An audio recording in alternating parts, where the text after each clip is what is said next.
Hi, I'm Constant Theophilus, and I'd like to welcome you to this very important open session. It's called an open session because it's a discussion about the feedbacks we received from the last very important speeches that we have posted for you to watch. Now, a feedback session is for us to be able to discuss certain very important areas in that session where feedback was received.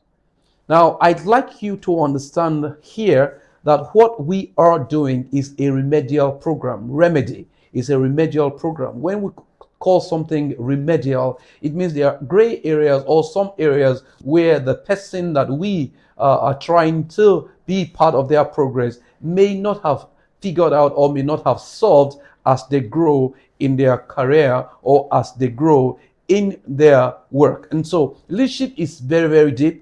At the last count, there are more than 8,500 definitions of leadership in books and in materials and journals, for which a lot of people do want to ascribe behavior to leadership. But you see, the more the definitions, the more a lot of people are confused. And we gave a definition of leadership in our last presentations. But let me be very, very clear to you when it comes to leadership, that leadership is not something that stands on its own.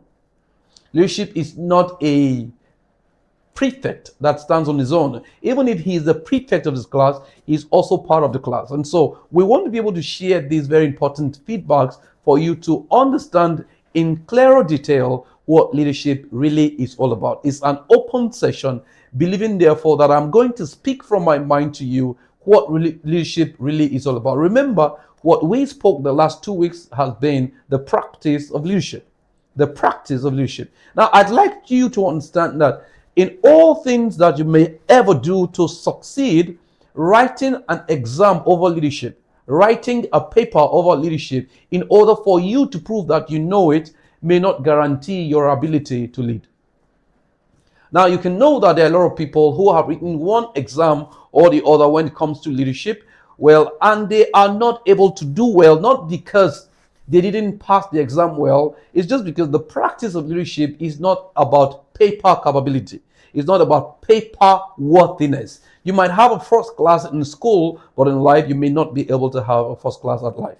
And so first class in school requires that you are disciplined, you read your books, you follow all the routines that make you to be able to reproduce or regurgitate that which you have taught. But when it comes to life, the life scene is a different thing entirely. It's a different ball point entirely, or some people would say it's a different kettle of fish. And so you understand therefore that what we are doing is a remedial class, a reminder of the things you need to understand about leadership in order for the practice to be better for you. In order for your practice of the issues relating to leadership, for them to be something you can do. Number one, I'd like to let you know that leadership is actually the name that you end up subscribing to when you have started to look in the direction of success.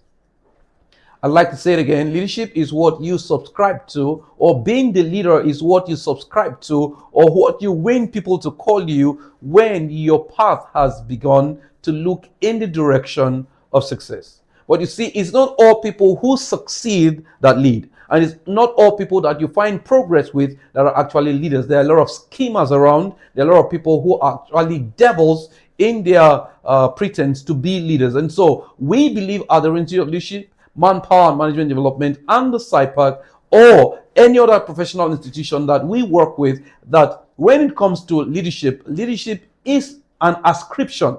It is the word, the title that you probably receive when your success is looking in the right direction. But you see, it is the practice of leadership that we talked about. There is something also in our professional that is called the principles of leadership.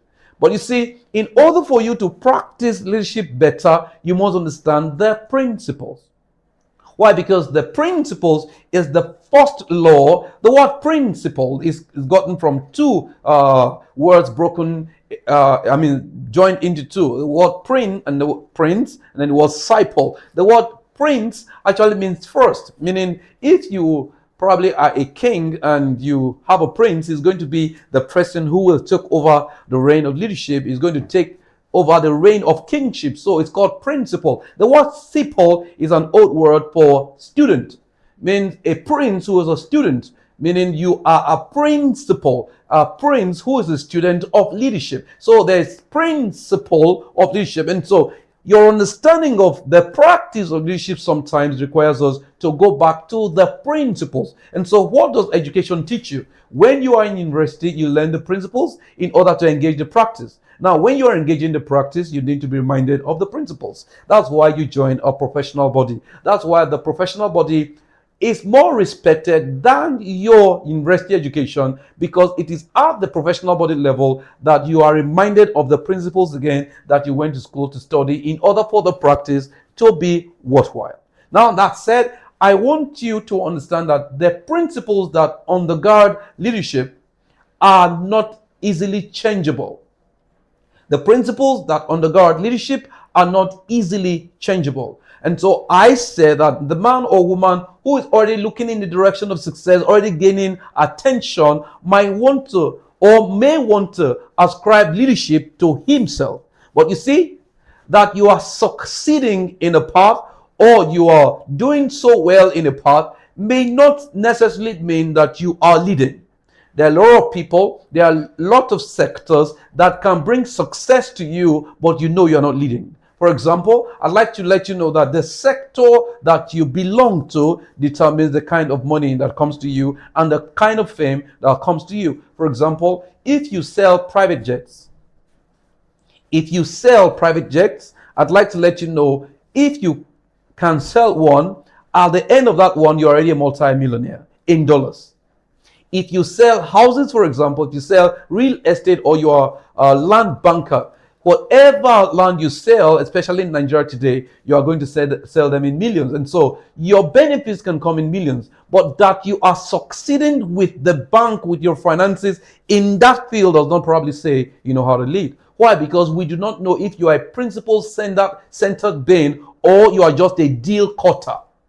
There are a lot of people who are deal cutters, but they are very, very far from leading. So we want to let you know that getting into leadership has to be principle-based and then practice confirmed. I said again, getting into leadership has to be what? Principle-based and then practice confirmed. Because there are a lot of people who are deal cutters who are willing to cut the neck, not just only the neck, they're willing to cut the neck and the hand.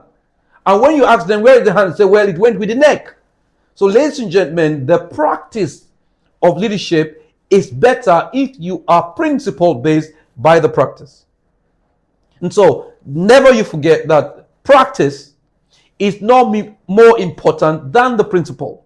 The practice is actually an evidence of your understanding of the principle. And so, what we have said leadership is, by our definition in this institution, is simple. It is the ability or the capacity to engage a worthwhile, logical, and legal behavior to influence a positive, upright result. Meaning, when we are talking about leadership, a lot of people some of the people I have listened to in Nigeria who I can also call mentors, I can tell you that there are very definitions of the statement or the word leadership do show that. One of them I watched this last 2 hours, and it says leadership is about influence, your ability to influence to achieve a goal. And I was like, well, that will not be the balance of leadership. If it's just about your ability to influence a certain people in order to achieve a goal. Ladies and gentlemen, it means therefore, if I can bring a gun to a table and coerce some people because it's influence and then take them to a robbery and I have achieved the goal, then can I therefore call that the achievement of a goal being my ability to lead people? Or if I am a schemer and I'm able to scheme myself into a great position and then I call myself leading others. No, that's leading the pack. That's not leadership. Leadership is your ability or capacity to influence for a worthwhile goal that has a positive and upright impact on the people. If it is not upright, if what you do in order to gain the impetus of influence is not something that we can say is a worthwhile upright impact, then you are not leading. You're probably cutting deals. You are probably not in the aspect of leadership that this is talking about. We are talking about a nation that is better for all of us, a country or the world that is better for us, where schemership or people who do the bad things can no longer lay claim to the word leader. We believe that if you are called a leader, you must at the least be an upright person in your daily practices. And so leadership has to do with upright behavior, because that's what our motto says. Our motto is our ability to raise the standard of the practice of leadership through enforcing or helping our members to engage more in upright behavior and logical practices. That's what we do at our institution. And so you who say that leadership is about influencing people to a result, I wonder if you can have someone bring a gun to you understand what this means? And then it says, bring the money. That's a lot of influence. His ability to influence you to give him result, would you say he's leading? It therefore means when upright behavior is far from your achievement, we will never say you were leading. When upright behavior is far from your results, we will never therefore say that you were leading. The other area for us to clarify about leadership is the word strategy. A lot of people believe that once they are strategic and they achieve certain goals, certain aims, then they are leading. Ladies and gentlemen, you must be able to describe or define strategy away from being a schemer or being a thief or a someone who is a stealer. Strategy is when you're able to engage in behaviors that are legal and logical in achieving a goal. That's what strategy is. Legal and logical. It must be legal. It must be what? Logical. Once you are legal and logical, then we can say that strategy is leadership. But you see, when it's not legal and it's not logical, we can't call your strategy leadership. The other area for us to clarify here for the people who have asked is the position. Does it mean anyone who attains a great position, for example, presidential, attains a great position, could be said to have been leading? Well, in a lot of ways, whoever has the capacity to attain a position must have led at some point or the other in order to reach there, because the nation in Nigeria calls our presidents or governors or all the other people, they call them their excellencies or their honorables. Meaning, in order for you to win an election in Nigeria, therefore, you must be an excellent guy, because in whatever way you won it, you must be excellent. Well, that's not true. Positions don't guarantee leadership, but positions can be an opportunity to guarantee that you are a leader. Positions can give you the opportunity to showcase that you have been leading, not that the position in itself guarantees the capacity to lead. There are a lot of people who get into positions, the true nature that they are actually shows up. The case in point first is someone like Martin Luther King. He was not a president, but he was able to rally people to the belief that freedom is not based on the color of a person's skin or the content of their character. And today, he is celebrated for that. Next is for you to understand that position by Mahatma Gandhi. He actually proved that when it comes to position is for giveaway. And then Nelson Madiba Mandela has also proven in Africa that the position is not leadership, because he decided not to go for a second term when he was given the opportunity to lead South Africa for 2 terms. And so being in the position is an opportunity for you to prove that you've got leadership capability, not the position proving itself. There are a lot of people who get into positions, what used to work will start failing, and what was working before will stop working. And so leadership, as it were, is about you guaranteeing upright behavior. Number 2, guaranteeing that your strategies are not schemes. And then number 3, that the position is not what you've been looking for. Because you can lead without actually having position inside. You can make things go around. You can make things come around. You can make life better for people by engaging in the practice of leadership, by engaging better at the principles. Why? Because leadership, that is about strategy in order to scheme for the position, and then you get the position. What you can only do with that position is to oppress. So that's why a lot of African leaders or African presidents or African people that we should have called leaders, because I can't call them leaders, because I have told you in the last sessions that Leadership is a word. Being called a leader is an opportunity of a lifetime. And so if you see someone who uses a position to oppress others, it is the people that brought the opportunity for that position. Because you can't oppress and say you led. You can't be the de facto and say you led. And so leadership to this institute is your ability to utilize upright behavior to influence a worthwhile goal for the benefit of others, or for the benefit of society, or for the benefit of the team. It has to start with upright behavior, because if you don't have the principles, then you may not have the better practice. And so we talk about principle-centered leadership and then practice behavior to confer on you the actual title of leadership. Because in order for us to actually call you leader, brothers and sisters, you must have been working your ass out to prove that point. Unfortunately, we are in a continent where the leader is the oppressor. We're in a continent where the leader is described as king, as ruler. And you know, it actually baffles how we end up describing our presidents, the people who are at the helm of affairs, our governors, as rulers of the state or rulers of the nation. How do you intend that a ruler will be accountable to you? And that brings us to the fourth issue when leadership is discussed, and that is accountability. First is uprightness. Second is strategy. 3 is position. And then 4 is accountability. If you are not accountable to the people and the position you are on, you shouldn't be called a leader. Because leadership is about finite and infinite accountability. You are accountable to the people. For God's sake, you are a human being like me. You are accountable to the people that you lead. You are accountable to the people you use their resources to achieve a goal. And so accountability is a basis for you, which you can say, I am leading.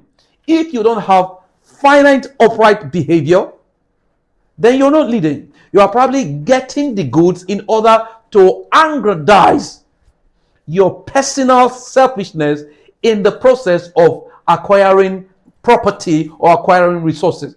I always say that one way to know if you are leading is this. Do you have the people that still call you by name to correct you, no matter how well established you are? Do people still call you to say, yes, when I speak to him, he listens?